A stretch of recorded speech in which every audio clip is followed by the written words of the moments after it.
नमस्कार दोस्तों, आज सुनिए सुपुत्रा कुमारी चौहान की लिखी कहानी पापी पेट। आज सभा में लाठीचार्ज हुआ। प्राय 5000 निहत्थे और शांत मनुष्यों पर पुलिस के 5 जवान लोहबंद लाठियां लिए हुए टूट पड़े। लोग अपनी जान बचाकर भागे, पर भागते भागते भी प्राय 500 आदमियों को सख्त चोटें आईं और 3 तो बेहोश होकर सभा स्थल पर ही गिर पड़े। 3-4 प्रमुख व्यक्ति गिरफ्तार करके जेल भेज दिए। पुलिस ने झंडे के विशाल खंभे को काटकर गिरा दिया और आग लगा दी। तिरंगा झंडा फाड़कर पैरों तले रौंद डाला गया। सबके हृदय में सरकार की सत्ता का आतंक छा गया। प्रकट रूप से विजय पुलिस की हुई। उनके सामने सभी लोग भागते हुए नजर आए और यदि किसी ने अपनी जगह पर खड़े रहने का साहस दिखलाया तो वह लाठियों की मार से धराशायी कर दिया गया। परंतु इस विजय के होते हुए भी उनके चेहरे पर विजय का उल्लास नहीं था। प्रयुक्त ग्लानि ही छाई थी। उनकी चाल में आनंद का हल्कापन ना था, वरन ऐसा मालूम होता था कि जैसे कि पैर मन भर के हो रहे हों। हृदय उछल नहीं रहा था, वरन इस प्रकार से दबा सा जा रहा था। पुलिस लाइन में पहुंचकर सिपाही लाठी चार्ज की चर्चा करने लगे।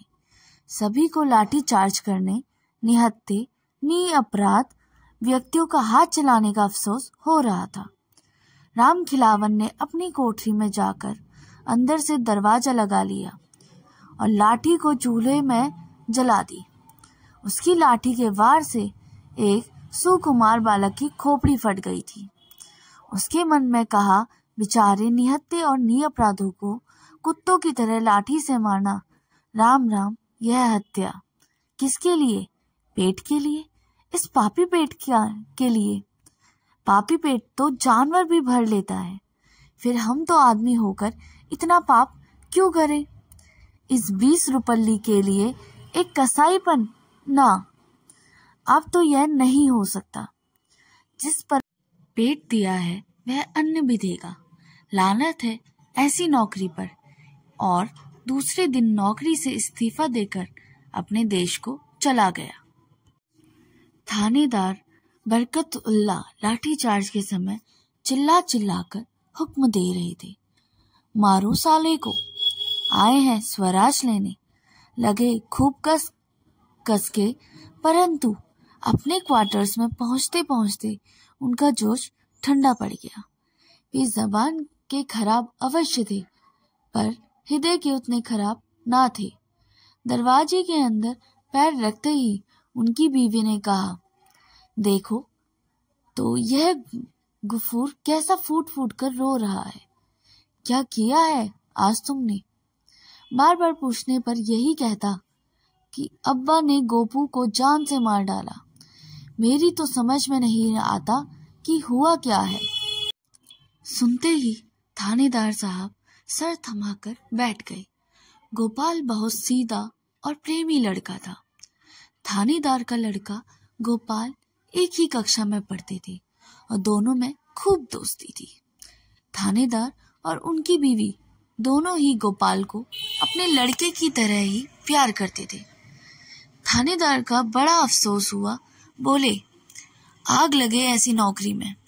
गिरानी का जमाना है, वरना मैं तो इस्तीफा देकर चल देता। पर करे तो क्या करें? घर में बीवी बच्चे हैं, बूढ़ी माँ है, इनका निर्वाह कैसे हो? नौकरी बुरी जरूर है, पर पेट का सवाल भी उससे भी बुरा है। और 60 माहवार मिलते हैं। नौकरी छोड़ने पर कोई 20 रुपल्ली भी ना पूछेगा। पापी पेट के लिए नौकरी तो करनी ही पड़ेगी।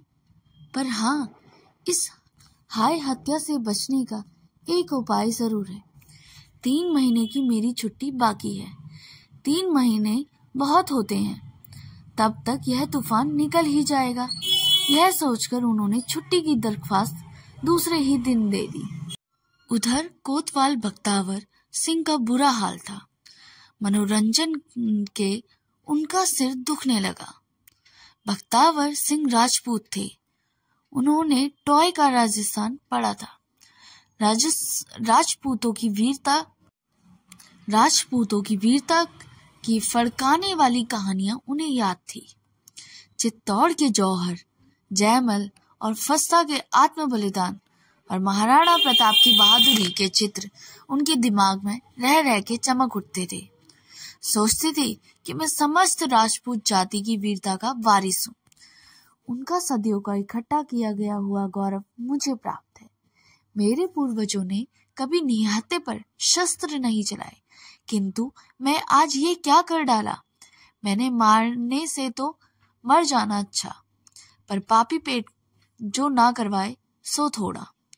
इसी संकल्प विकल्प में पढ़कर उन्होंने रात को भोजन भी नहीं किया। आखिर भोजन करते भी तो कैसे। उस घायल बच्चे का रक्त रंजित कोमल शरीर, उसकी सकरुण चित्कार और उसके हृदय को पिघला देने वाली बेधक दृष्टि का चित्र उनकी आंखों के सामने रह रहकर खिंच जाता है। उसकी याद उनके हृदय को टुकड़े टुकड़े किए डालती थी। इस प्रकार देखते हुए हृदय को दबाकर वे कब सो गए कौन जाने। सवेरे उठने पर उन्हें याद आया कि कल ही जो उन्होंने तनख्वाह के लिए 300 रुपए मिले थे, उसे वे कोट की जेब से रखकर सो गए थे। कहीं किसी के निकाल ना दिए हों, इस ख्याल से झटपट उन्होंने कोट की जेब में हाथ डाला और नोट निकालकर गिनने लगे। एक एक करके गिने। 100 के 3 नोट थे।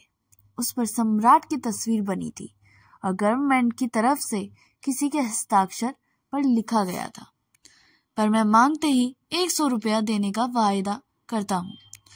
रुका इंदुल तलब प्रॉमिसरी नोट मांगते ही 100 रुपये। इसी प्रकार 1, 2, 3 एक ही महीने में 300, एक वर्ष में 3600, 3600, 30 वर्ष में 1,08,000। हर साल तरक्की मिलेगी, फिर 30 साल के बाद पेंशन और ऊपर से। इसी अधेड़ बुन में थे कि इतने में ही टेलीफोन की घंटी बजी। वह झट से टेलीफोन के पास बोले, हेलो। उधर से आवाज आई, DSP। और आप कौन है? इन्होंने कहा। शहर कोतवाल का अधिकारपूर्ण शब्द उनके कानों में गूंज गया। उधर से फिर आवाज आई, अच्छा तो कोतवाल साहब, आज 11 बजे जेल के भीतर कल से गिरफ्तार शुदा कैदियों का मुकदमा होगा। उसमें आपकी गवाही होगी। आप ठीक 11 बजे जेल में पहुंच जाइएगा। कोतवाल साहब ने कहा, बहुत अच्छा। अब कोतवाल साहब अपने दफ्तर के काम में लग गए। ऑफिस में पहुंचते ही उनका रोज की ही तरह कुड़ाना शुरू हो गया। कोतवाली का काम बहुत रहता है। बड़ा शहर है, दिन भर काम करते करते पिस जाते हैं। एड़ी चोटी का पसीना एक हो जाता है। खाने तक की फुर्सत नहीं मिलती। 2400 घंटे गुलामी बजानी पड़ती है। तब कहीं 300 रुपये मिलते हैं। 300 में होता ही क्या है, आजकल तो 500 में भी कम की कोई इज्जतदार आदमी रह नहीं सकता। इसी के लिए झूठ, सच, अन्याय, अत्याचार क्या क्या करना नहीं पड़ता, पर उपाय भी तो कुछ नहीं है। इस 6 फीट के शरीर को कायम रखने के लिए पेट में तो कुछ झांकना ही पड़ेगा। क्या ही अच्छा होता यदि भगवान पेट ही ना बनाता। इन्हीं विचारों में समय हो गया। कोतवाल साहब ठीक 11 बजे गवाही देने के लिए जेल में चल दिए। लाठीचार्ज का हुक्म देने के बाद ही मजिस्ट्रेट राय साहब कुंदन लाल जी को एक बड़े साहब का एक अर्जेंट रुका मिला। साहब ने उन्हें फौरन बंगले में बुलाया। इधर लाठीचार्ज हो ही रहा था कि उधर से वे मोटर पर सवार होकर बड़े साहब के बंगले पर पहुंचे। काम की बातों में समाप्त हो जाने पर उन्हें लाठीचार्ज कराने के लिए धन्यवाद देते पड़े साहब इस बात का आश्वासन दिया कि राय बहादुरी के लिए उनकी सिफारिश अवश्य ही की जाएगी। बड़े साहब का उपकार मानते हुए राय साहब कुंदन लाल अपने बंगले लौटे। उन निहत्थियों पर लाठीचार्ज चलवाने के कारण उनकी आत्मा उनको कोस रही थी। हृदय कहता कि यह बुरा किया। लाठी चार्ज बिना करवाए भी तो काम चल सकता था। आखिर सभा हो ही जाती तो अमन में क्या खिलन पड़ता। वे लोग सभा में किसी से मारपीट करने तो आए ही ना थे। फिर भी मैंने उन्हें लाठी से पिटवाकर कौन सा भला काम कर डाला। किंतु दिमाग ने उसी समय रोककर कहा, यहाँ बुरे भले का सवाल ही नहीं है। तुमने तो अपना कर्तव्य का पालन किया है। स्वयं भगवान श्री कृष्ण ने कर्तव्य के लिए निकट संबंधियों को मारने का उपदेश अर्जुन को दिया था। फिर तुम्हारा कर्तव्य क्या है? अपने अफसर की आज्ञा का पालन करना। आतंक जमाने के लिए लाठी चार्ज कराने का तुम्हें हुक्म था। इस सरकार का नमक खाते हो उनकी आज्ञा का उल्लंघन नहीं कर सकते। आज्ञा मिलने पर उचित अनुचित का विचार करने की कोई जरूरत नहीं है। स्वयं धर्म नीति के ज्ञाता पितामह भीष्म ने दुर्योधन को नमक खाने के ही कारण अर्जुन का पक्ष सत्य होते हुए भी दुर्योधन का साथ दिया। इसी प्रकार तुम्हें भी अपना कर्तव्य करना चाहिए, नतीजा बुरा हो या भला। फिर यह उनके हृदय ने काटा। ना जाने कितने नी अपराधियों पर सिर फूटे होंगे। दिमाग ने कहा, फूटने दो, तब तक सरकार की नौकरी करते रहो। तब तक तुम्हें उनकी आज्ञा का पालन करना ही पड़ेगा, और यदि आज्ञा का पालन नहीं करते तो ईमानदारी इसी में है कि नौकरी छोड़ दो। माना कि आखिर ये लोग स्वराज के लिए ही झगड़ रहे हैं। उनका काम परमार्थ का है, सभी के भले के लिए है। किया क्या जाए? नौकरी छोड़ दी जाए? इस पापी पेट के लिए तो कुछ चाहिए ही। हमारे मन में क्या देश प्रेम नहीं है? पर खाली पेट देश प्रेम नहीं हो सकता। आज नौकरी छोड़ दे तो क्या स्वराज मुझे 600 रुपये दे देंगे? हमारे पीछे भी तो गृहस्थी लगी है, बाल बच्चे का पेट तो पालना ही होगा। इसी प्रकार सोचते हुए वे अपने बंगले पर पहुंचे। घर पहुंचने पर उन्हें मालूम हुआ कि पत्नी अस्पताल गई है। लाठी कांड में लड़के का सिर फट गया। उनका कलेजा बड़ा वेग से धड़क उठा। उनका एक ही लड़का था, परंतु मोटर बढ़ाई अस्पताल जा पहुंचे। देखा कि उनकी स्त्री गोपू को गोद में लिए बैठे आंसू बहा रही थी। गोपू के सिर में पट्टी बंधी थी और आंखें बंद थी। उन्हें देखते ही पत्नी ने पीड़ा और तिरस्कार के स्वर में कहा, यह है तुम्हारे लाठी चार्ज का नतीजा। उनका गला रूंध गया। आंसू भी वेग की तरह बहते चले गए। राय साहब कुंदन लाल के मुंह से एक शब्द भी ना निकला।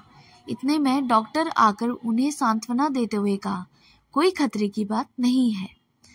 गाँव गहरा जरूर है, पर इतने भी गहरे गाँव भी अच्छे हो जाते हैं। आप चिंता मत करिए। राय साहब की पत्नी ने पूछा, आखिर तुमने इसे वहां जाने ही क्यों दिया? पत्नी ने कहा, तो मुझे पूछ के ही तो वो वहां गया था ना। रात भर गोपी बेहोश रहा और दूसरे दिन भी बेहोशी दूर ना हुई। दूसरे दिन 11 बजे दिन के जेल में मुकदमा होने वाला था, परंतु न्यायाधीश ठीक समय पर ना पहुंच सके। आज सजा सुनानी थी। मामला था एक 13 साल की बालिका को बेचने के लिए भगा के ले जाने का जुर्म साबित हो चुका था। न्यायाधीश के द्वार पर 6 महीने की सख्त कैद सजा की गई। फैसला सुनाने न्यायाधीश महाजेल गए। कोतवाल और राय साहब कुंदन लाल की गवाही हो जाने पर अभियुक्तों ने 1-2 साल की सख्त कैद, 2000 जुर्माना, दूसरे को 1.5 लाख की सख्त कैद, 1500 जुर्माना, तीसरे को 1 साल की सख्त कैद और 500 रुपये जुर्माना की सजा दे दी गई।